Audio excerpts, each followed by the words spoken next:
Hello. Today we're going to go over the ideas in your textbook about eigenvalues and eigenvectors. So this corresponds to module 4.1. And let's review the definition. What you have there in your textbook is that if I have a matrix A, this is given, we're going to say that the scalar lambda and the vector x are eigenvalues and eigenvector for A if and only if when I do the multiplication of A times x, that gives me the same as if I just multiply this scalar lambda times x bar. So I'm going to give you an example. And for this example, you're going to see that it's easy.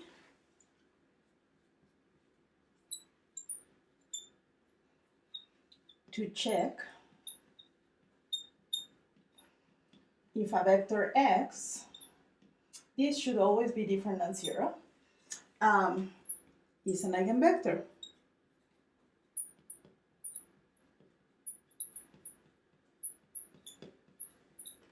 So suppose that I have my matrix A is negative 2, 1, 1, negative 2.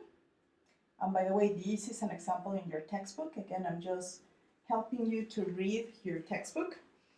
And the eigenvector that I'm given here is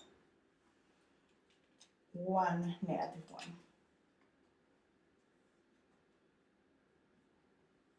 So let's see, if I do this part AX, so that's negative 2, 1, 1, negative 2, times 1, negative 1, and we do our usual multiplication, so negative 2 times 1 plus 1 times negative 1, that gives me negative 3,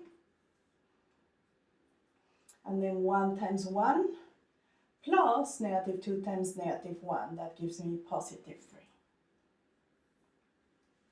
Okay, the question is this equal a number that we call lambda times my original vector, 1, negative 1? And if it's true, because the first entry here is 1 and I have negative 3, that lambda would have been, must be negative 3, right?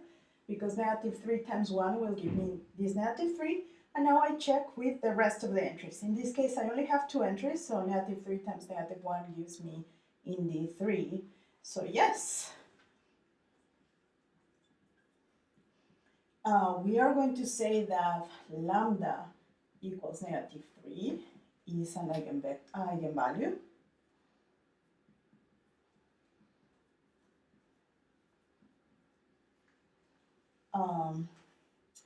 With eigenvector